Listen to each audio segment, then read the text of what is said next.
Ben Arnett. Coach, for a team that has been really aspiring for the type of season you're having right now for several years to be here and to be experiencing this now, how have they reacted to the success and being nationally ranked, and how have you coached them to react to the current season that you're having?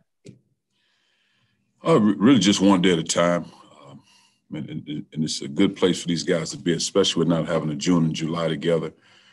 But it just shows that camaraderie,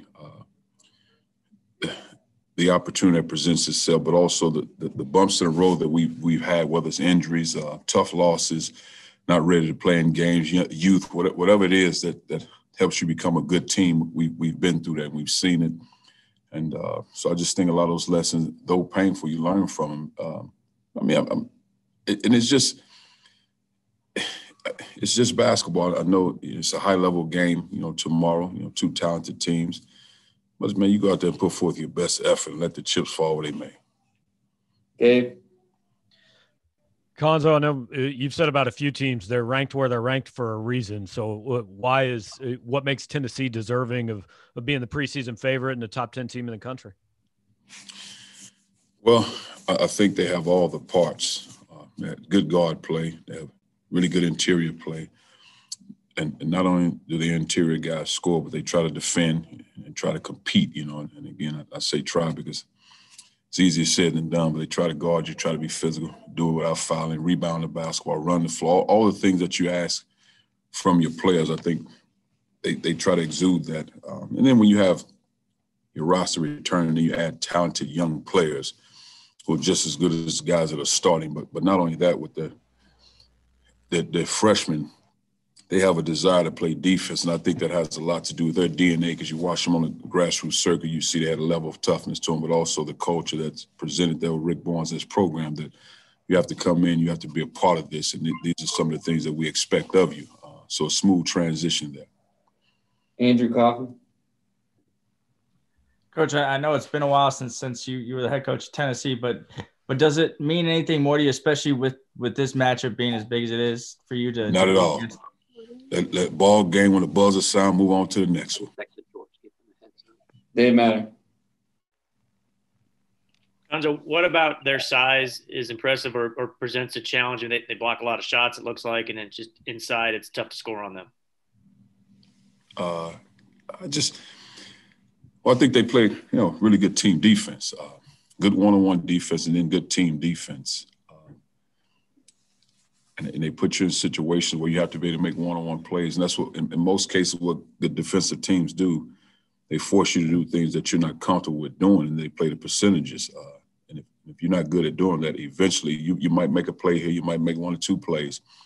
But eventually down the stretch of ball games, it probably worked in their hands. So I just think they're a good team defense. And anytime you have Pons, who's a really good shot blocker, but also a guy that can defend 1 through 5, and we say that all the time, but he can really do that.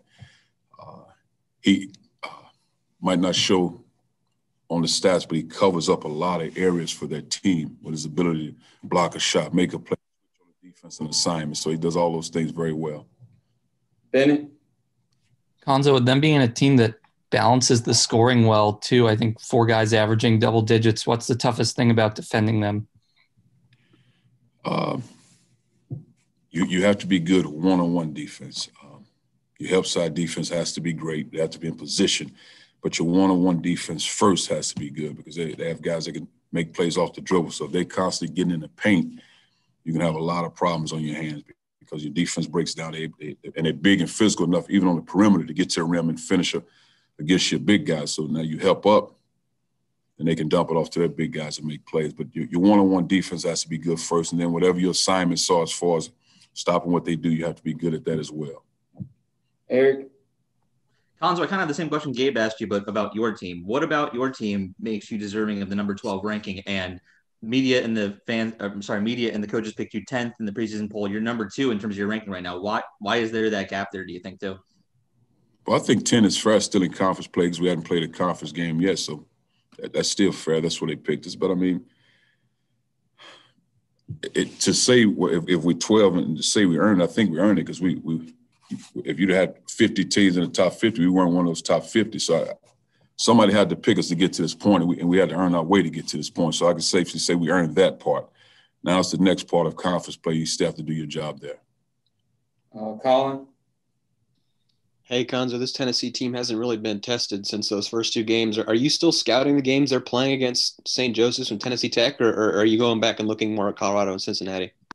Oh, you have to watch them all. You have to watch them all because you can always find something. The one thing I've found, even in my time, at Missouri State as a coach, and I'm saying this respectfully, but when you feel like you have a little less than when you're playing Power 5 schools, you find different ways to try to win games. As opposed to what you would do within your own conference. So when some of those teams that you assume probably less than, they do different things. You can pick up one or two things that are very effective in helping you win a basketball game. So those are probably just as more important because when it's kind of head-to-head matchup, you figure both you have enough and somewhat your ego won't allow you to let me try this to win the game. So you kind of go do what you do best. But you can learn a lot of lessons from those teams, yes. Karen? Happy holidays, Coach. How are you? Thank you, Karen. I'm sensational. Yes, you are. Let me just ask you, how proud of your team are you right now? I mean, they got the chance to go home. They came back. They're focused on a huge game. And, you see with coming back in football where they weren't even able to play a game because we still are dealing with that virus out there. So how proud are you of your guys? Because it sounds like they followed every instruction. Good question, Karen. I think first and foremost, I'm proud of those guys, what they did in the classroom, and we can't lose sight of that. So they did a great job in the classroom. And this is, I think I would really appreciate what these guys are doing right now, and not so much the ranking, but what they've tried to accomplish and stayed the course and been steadfast in their approach 15, 20 years down the road, because these are not easy times. And maybe the smile on my face might present that, but these are not easy times for no one in society. But just sports kind of give us a peace of mind to try to have some fun in this thing. Hopefully we can present some fun to our fans on Wednesday night. But I'm proud of the guys because they don't complain. They don't make a lot of excuses. They stay the course.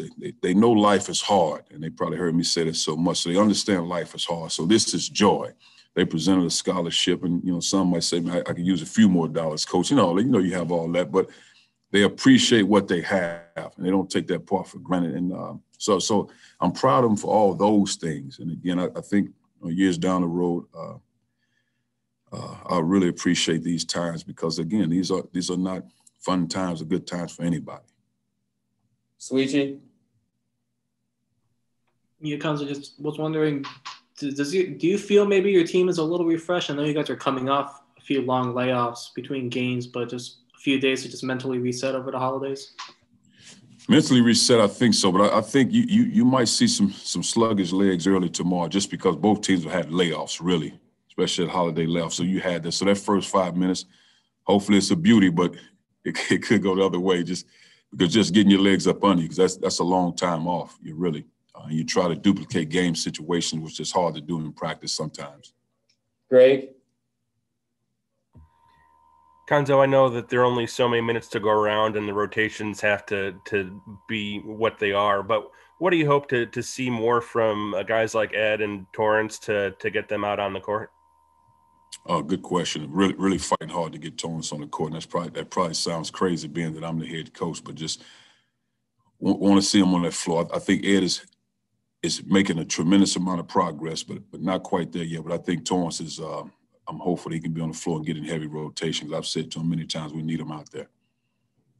Jack?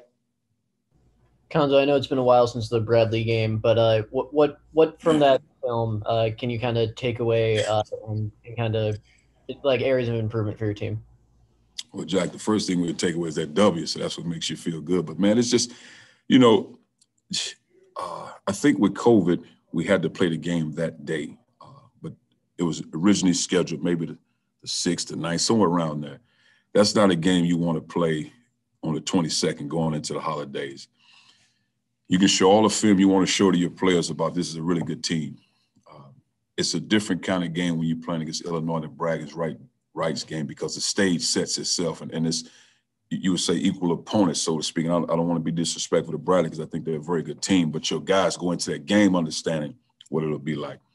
Trying to prepare your guys to say, man, Bradley is tough. You can show them all the film, 2 straight Missouri Valley championships. You have to learn the hard way. And fortunately for us, we got out of there with a win. But you can take away from it. We didn't rebound. We gave 13 offensive rebounds the first half. I thought we were a step slow. We just did enough to buckle down that last 3/3 in the game to win it. Got time for 2 more. Dave?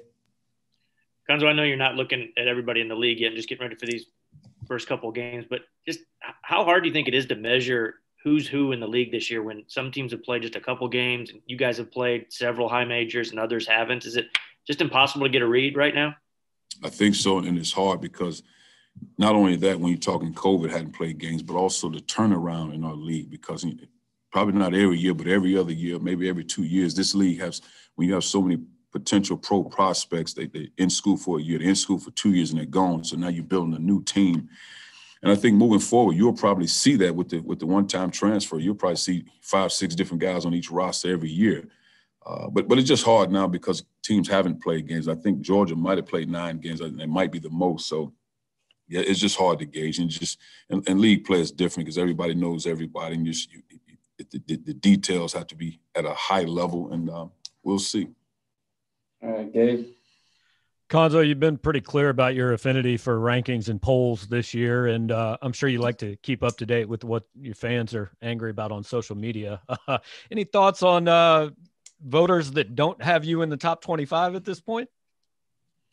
Not at all. I mean, not at all. I mean, I'm not sure if that even it really matters, unless it's my wife or my mother or my daughter or somebody. Then it really doesn't matter, to be honest with you, because again, you have the right to pick whoever you want to pick, and as long as they're not one of my friends. And if they're one of my friends, call me and tell me about it. But if not, I'm not worried about it. All right. Thank you, guys. Thank you.